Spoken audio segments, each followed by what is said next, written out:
Thank you, Senator. Senator Thank you. Grassley? Yeah. Ms. Hill, I'm going to start with you.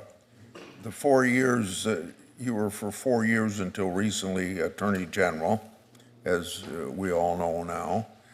The Cherokee Nation has made contracts with the federal government for services related to unaccompanied alien children through tribally owned entities like Cherokee Federal.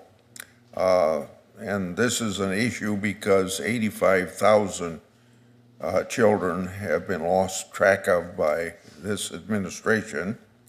According to Cherokee Nation law, one of the Attorney General's duties is to prepare drafts of, quote, contracts and other instruments in which the Cherokee Nation government is interested.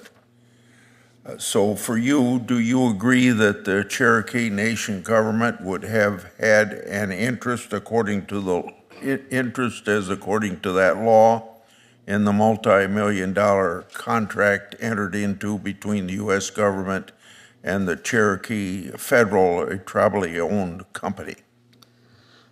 I mean, the Cherokee Nation would have had the interest of a shareholder in Cherokee Federal, which is a business arm that's operated by the nation. So it would have an interest, has an interest in the company. Certainly, it's the owner of that company, but that company is operated separately from the government. So it has its own attorneys, it has its own infrastructure. So you're saying that where your law requires you in your duties as Attorney General to prepare drafts, you're saying you would not been involved in preparing any of those drafts?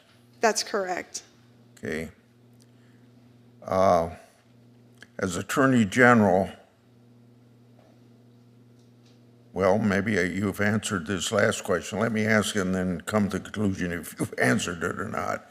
What was your or your office's role with respect to these contracts entered into between Cherokee Federal and the federal government related to unaccompanied children's services? Did you approve them? Did you observe them? And I think you just told me you had nothing to do with these contracts. I did not have anything to do with those contracts. Okay. This next question is, you may have the same answer, but it goes in a little different direction because maybe as Attorney General you'd hear about any problems. Did you or your office receive any complaints related to Cherokee Federal's or any other entity handling unaccompanied alien children? And if so, what kind of complaints did you receive and how did you handle them?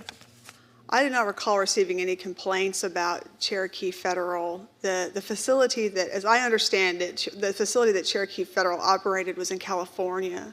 It was not a local facility, and so it wasn't on the reservation. It wasn't within the jurisdiction of the Cherokee Nation. I don't recall ever receiving any complaints about it. I do recall there being a bit of controversy about it, but it was not as if I had a formal request for review or anything like that on my desk that I can recall, Senator.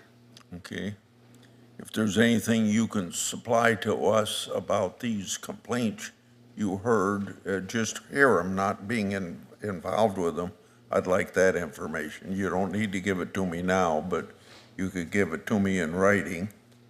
For all of you, a very general question, but do you believe that a judge should ever consider his or her own values or policy preferences when determining what the law means or what the case's outcome should be? And if so, under what circumstances? I'll start with you, Ms. Hill.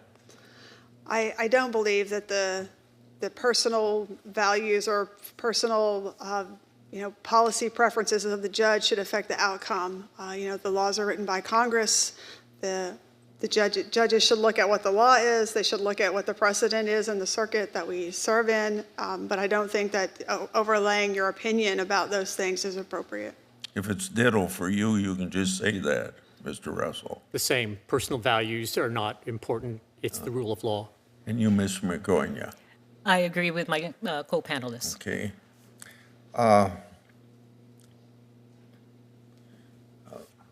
Maybe I'll quit. I'll put the rest in for writing. Thank you, Senator Grassley. Senator Kennedy? Thank you, Mr. Chairman. Congratulations to each of you. Ms. Hill,